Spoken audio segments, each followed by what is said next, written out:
जोहार जिंदाबाद जय आदिवासी। मी आज आंबेघर या ठिकाणी विक्रम तालुक्यातील आंबेघर या गावी कलापूरला या स्टुडिओमध्ये आलेलो आहे आणि हे गाव म्हणजे मामाचंच गाव आहे। माझा पण जन्म ह्याच गावी झालेला आहे म्हणून माझे जन्मगाव आहे आणि पहिली ते शिक्षण पण माहिती झालेलं आहे। मला हे गावाचा अभिमान आहे। या गावातला प्रत्येक माणूस मोठा व्हावं, प्रगतीपथावर जावं ही माझी इच्छा आहे। त्यामुळे मी आवर्जून या कलापूरला या स्टुडिओमध्ये भेट दिलेली आहे।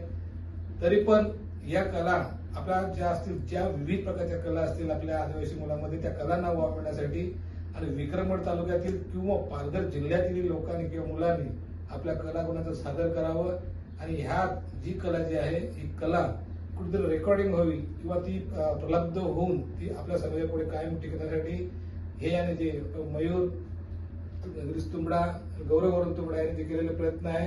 कारण आपली जी मुलं आहेत ती बाहेर ठिकाणी जातात आणि स्टुडिओमध्ये जातात आणि त्या स्टुडिओमध्ये गेल्यानंतर आपली परिस्थिती काय होते किंवा आर्थिक बाबू सांभाळण्यासाठी हा आपला एक स्वतंत्र आहे, आपल्या समाजासाठी निर्माण केलेला आहे हा स्टुडिओ। तिथे आपल्या पालघर जिल्ह्यातील विक्रमगड तालुक्यातील जे विद्यार्थी असतील, जी मुलं असतील, त्याच्यामध्ये जे कलागुण असतील त्या कलागुणांना सादर करण्यासाठी किंवा एक प्रबंध करण्यासाठी हे चांगला मोलाचा कला आहे आणि या कला स्टुडिओला मी माझ्याकडून हार्दिक शुभेच्छा देईल आणि याचा प्रचार व्हावा आणि इतरही समाज बांधवांनी आमच्या या स्टुडिओला भेट द्यावी आणि जे काय असतील रेकॉर्डिंग वगैरे ते करून देतील।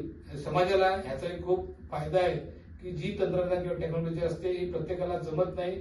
ही टेक्नॉलॉजी तंत्रज्ञान हे विक्रमगडमध्ये आंबेघर या गावामध्ये त्याच्या खर्चाने किंवा त्याच्या हिमतीने आवडीने निर्माण केलेलं आहे। एक मोठी बाब आहे, त्यांना मी त्याच्या पुढील हालचाली खूप खूप शुभेच्छा देईन। जोहार जिंदाबाद जय आदिवासी।